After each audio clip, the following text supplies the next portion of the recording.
Ada sosok menakutkan yang duduk di atas pintu. Tiga pemuda yang awalnya yakin bisa menghadapi apapun yang muncul, sekarang malah melempem. Si Koko yang sedari tadi mau ke toilet tapi tak ada yang mau menemaninya, akhirnya malah kebobolan di saat seperti ini.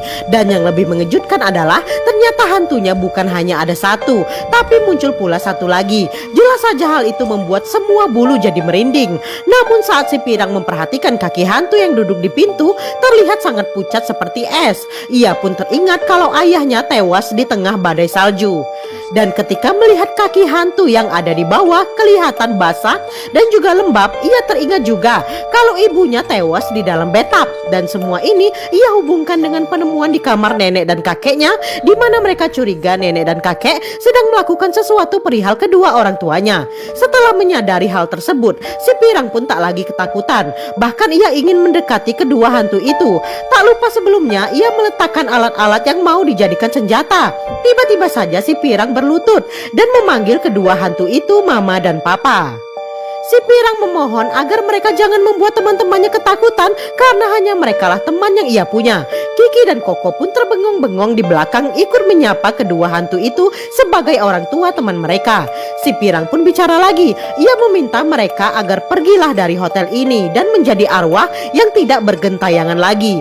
Namun si Pirang meminta kali ini agar orang tuanya mengajak dirinya juga. Mendengar itu, Kiki dan Koko pun terperangah. Sementara itu, kedua hantu tersebut pun juga bereaksi. Hantu Papa yang sedari tadi merunduk langsung mengangkat kepala, sedangkan hantu Mama mulai berjalan. Kiki pun tak terima dan meminta si Pirang mundur. Sementara itu, si Koko yang sudah sangat takut malah mau kabur, tapi Kiki memanggil dan menyuruh Koko membantunya. Koko pun terpaksa balik lagi untuk ikut menyeret si Pirang pergi. Tapi si Pirang malah memberontak. Sementara itu, hantu Mama semakin dekat. Koko malah tambah panik karena lilin miliknya padam. Akhirnya si Kiki melempar lilin yang dia pegang ke hantu itu. Jadi sekarang mereka sudah tak punya lilin lagi. Kedua hantu itu terdiam sesaat, sampai akhirnya hantu yang ada di pintu meluncur turun. Kiki dan Koko semakin ketakutan. Malahan Kiki sampai memeluk si Pirang saking tak berani melihatnya. Koko yang ada di belakang berpikir harus melakukan sesuatu. Jadi dia pun memberanikan diri untuk maju dan minta izin bicara kepada hantu Mama dan Papanya si Pirang.